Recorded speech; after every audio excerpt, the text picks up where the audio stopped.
Bismillahirrahmanirrahim.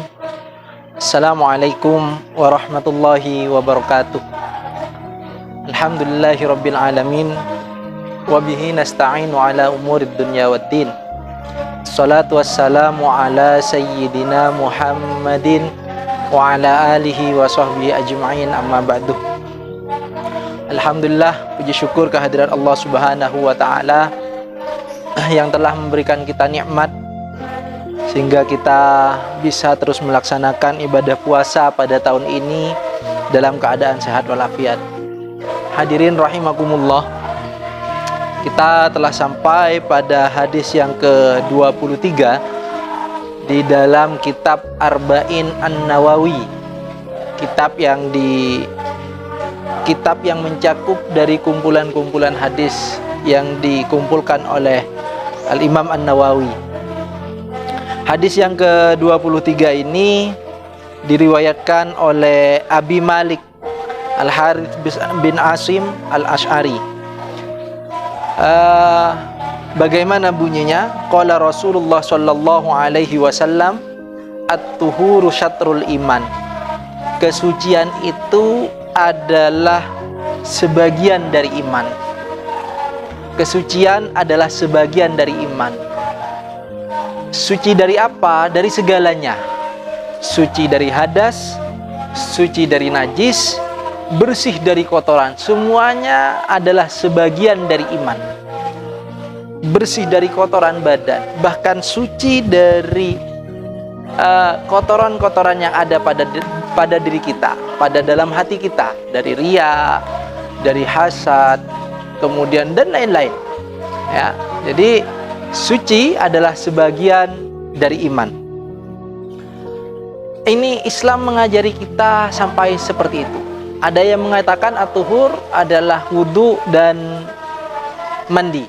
Kenapa diartikan wudu atau mandi? Karena tanpa wudu salat kita itu tidak akan pernah diterima, karena wudu menjadi syarat dari salat. Kita bisa salat kalau kita melaksanakan wudu. Maka tanpa wudu kita tidak bisa melaksanakan sholat. Yang kedua dilanjutkan walhamdulillah tamlaul mizan. Dan lafaz alhamdulillah tamlaul mizan, memenuhi kepada timbangan. Nanti di akhirat kita akan ada hari di mana kita akan ditimbang, yang disebut dengan yaumul mizan, hari pertimbangan amal. Di sana akan ditimbang apakah amal-amal kita itu lebih berat amal baik atau sebaliknya amal buruk. Na'udzubillah. Ya, na'udzubillah, semoga amal kita lebih berat yang baik sehingga kita menjadi orang-orang yang beruntung. Lah, yang memenuhi mizan amal baik itu adalah apa? Alhamdulillah. Kata alhamdulillah artinya bersyukur kepada Allah dengan segala nikmatnya. Sedikit-sedikit alhamdulillah. Alhamdulillah kepada apa yang diberikan oleh Allah. Alhamdulillah kepada apa yang ditakdirkan Allah kepada kita. Bersyukur dengan seluruh sesuatu yang diberikan Allah kepada kita. Ini. Kemudian yang ketiga, wa subhanallahi walhamdulillah tamla'ani au tamla'u ma bainas sama'i wal ard. Kata subhanallah walhamdulillah, ini memenuhi antara langit dan bumi. Ini kata Rasulullah, andaikan pahala orang yang mengucapkan subhanallah walhamdulillah itu ditampakkan, maka penuh ini antara langit dan bumi dengan pahala orang yang mengatakan seperti itu. Orang yang berwirid subhanallah walhamdulillah, subhanallah walhamdulillah. Di hadis lain Rasulullah bersabda, kalimatani khafifatani fil lisan. Ada dua kalimat yang khafifatani fil lisan, ringan untuk dikatakan pada lisan. Thaqilatani fil mizan, namun berat pada timbangan. Berat pada timbangan. Apa itu? Subhanallah wa bihamdihi subhanallahil azim. Ini dua kalimat yang ringan diucapkan dalam lisan, pada lisan ringan diucapkan, tetapi pada timbangan nanti di yaumul mizan ini berat timbangannya. Itu. Cuma kita tidak usah berpikir bagaimana proses penimbangannya, apakah sama seperti timbangan dunia, tidak. Tetapi bagaimana kita berpikir bagaimana nanti timbangan amal baik kita itu banyak, timbangan amal baik kita itu berat. Itu yang perlu kita pikirkan. Bagaimana caranya itu? Bagaimana caranya ini? Dijelaskan oleh Rasulullah. Perbanyak syukur, alhamdulillah. Kemudian yang kedua, subhanallah walhamdulillah. Ya. Tahu subhanallah wa bihamdihi subhanallahil azim. Itu juga termasuk yang memberatkan kepada mizan kita nanti, pada timbangan kita nanti di hari pertimbangan amal. Wassalatu nurun, salat itu adalah cahaya.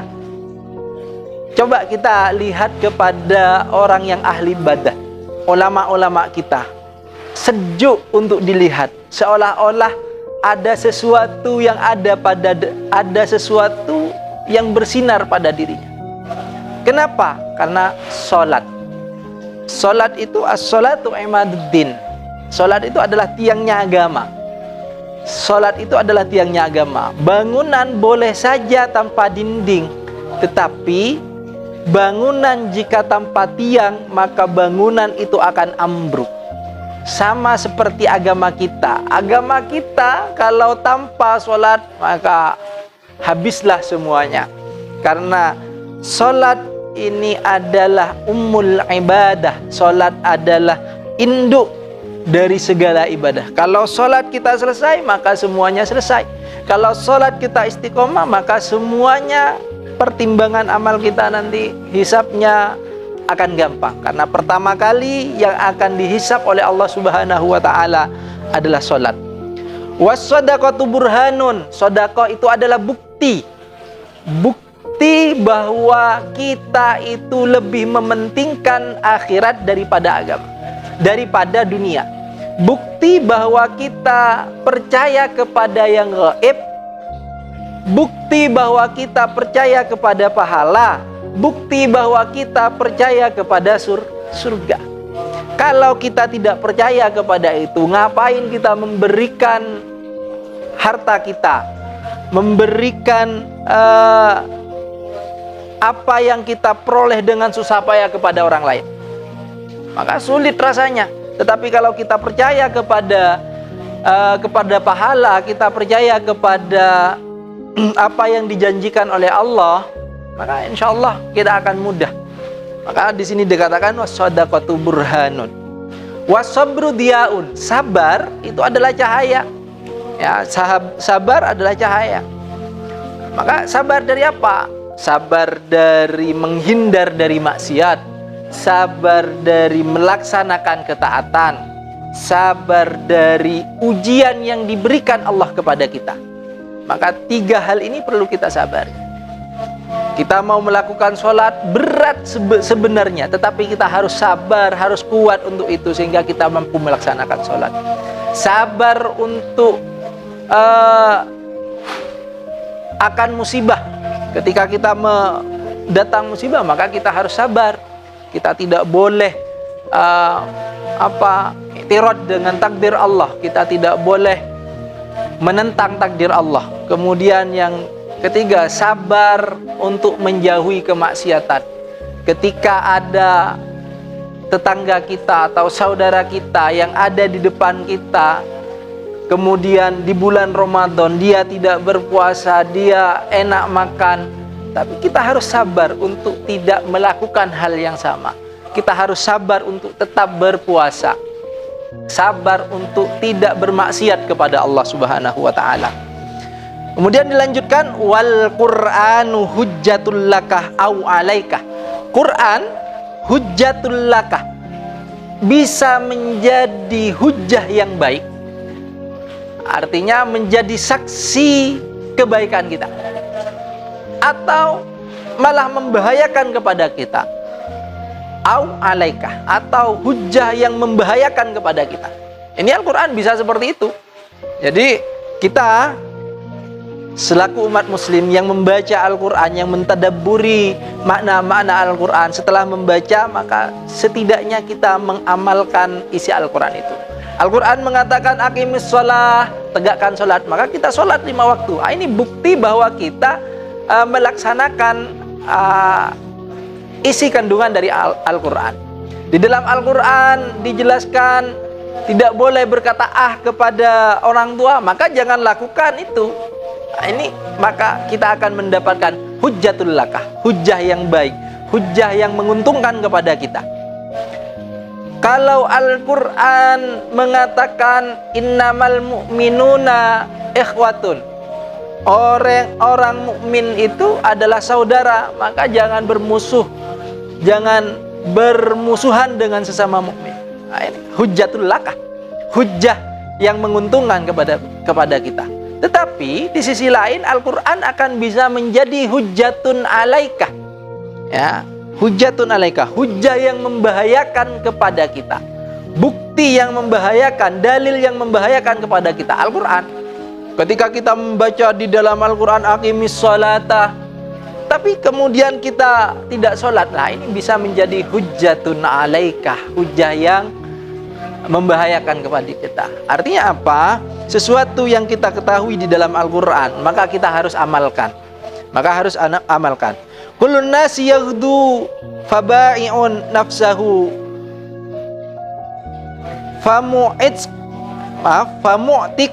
famu'tikuha au mubikuha. Ya. Semua orang itu bekerja sampai ada yang menjual dirinya sehingga ia menjadi merdeka atau malah celaka. Ini kita itu dalam bermuasyarah itu ada tata caranya. Jangan sampai menjual diri, menjual agama, jangan. Nah, na'udzubillah, menjual agama dengan sesuatu yang sedikit nilainya. Ini na'udzubillah min dzalik. Ini apa yang bisa kita ambil dari hadis ini? Yang pertama adalah kesucian. Mari senantiasa kita menjaga kesucian diri kita, baik hati kita, kemudian kita suci dari hadas, suci dari najis dan lain-lain. Kemudian berzikir kepada Allah dengan kata-kata alhamdulillah, kemudian subhanallah walhamdulillah. Kemudian yang ketiga, ayo kita senantiasa mengistiqomahkan sholat kita, baik yang 5 waktu atau mungkin ditambah dengan sholat-sholat yang lain, sholat-sholat sunnah, sholat rawatib, sholat tarawih kalau saat ini, sholat witir, sholat malam dan lain-lain. Senantiasa sedekah kepada orang yang mungkin tidak mampu, orang yang butuh disantuni. Kemudian yang selanjutnya, yakni senantiasa sabar dalam menghadapi segala ujian dari Allah, sabar dalam mengerjakan ketaatan kepada Allah Subhanahu wa taala, dan sabar untuk meninggalkan kemaksiatan kepada Allah Subhanahu wa taala. Dan yang terakhir adalah bagaimana Al-Qur'an nanti kita upayakan, bagaimana Al-Qur'an menjadi hujjah yang menguntungkan kepada kita, bukan hujjah yang malah mencelakakan kepada kita. Semoga kita diselamatkan oleh Allah Subhanahu wa taala nanti di yaumil qiyamah. Amin amin ya rabbal alamin. Sekian dari saya. Wassalamualaikum warahmatullahi wabarakatuh.